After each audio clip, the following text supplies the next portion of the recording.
And now a deadly Ebola outbreak is spreading rapidly in the Democratic Republic of Congo, overwhelming health workers racing to trace the infections.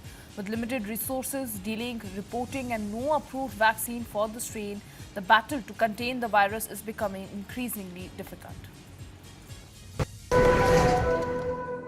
Dr. Mubarak Kano is hunting Ebola cases in the epicenter of a deadly outbreak surging through the Democratic Republic of Congo.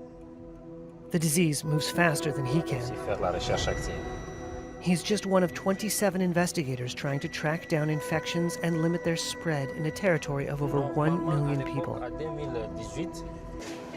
On a good day, there are only 4 cars available to ferry him and other surveillance teams around the city of Bunia, the capital of Ituri province. None of the team's vehicles are available. Rather than wait, he takes his own car.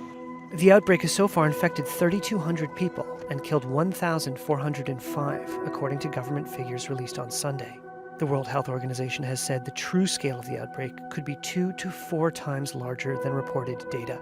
Like a detective, Kano is gathering evidence, visiting local health clinics where patients are likely to present. We are going to conduct active case finding, meaning that we ourselves will go and look for patients in health facilities. We have just arrived at the first facility. We will go inside and check the registers to see whether there are any patients who meet the case definition. He reviews their records for possible Ebola cases. In clinic after clinic, staff had failed to report some suspected cases. Down a dirt road at the Jesus is Savior clinic, he scans the handwritten patient register.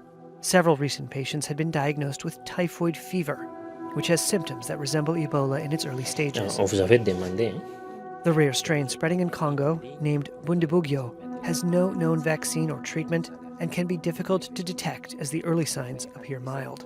He asked the nurse on duty whether she knew the Ebola alert system. She said she knew it existed, but did not know the telephone number.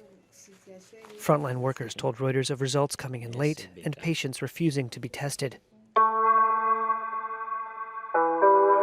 Each incident is a setback for the surveillance teams trying to plot chains of people who passed on the disease and identify those who might catch it next.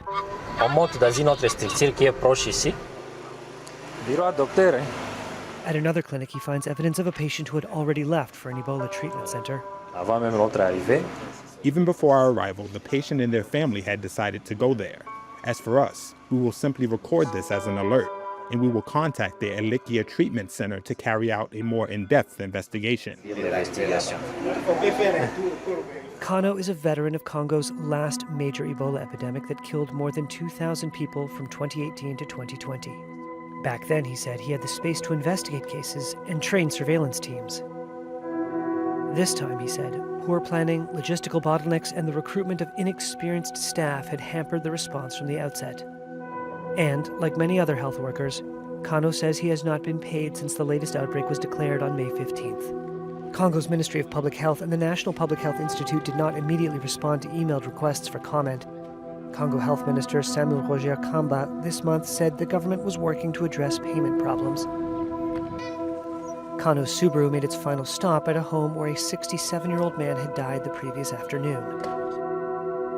Officials in protective suits were already there, disinfecting the site and preparing a safe burial as neighbors watched from a distance. Kano stayed, compiling a list of people who had come into contact with the deceased. But he knew the disease had almost certainly already moved on.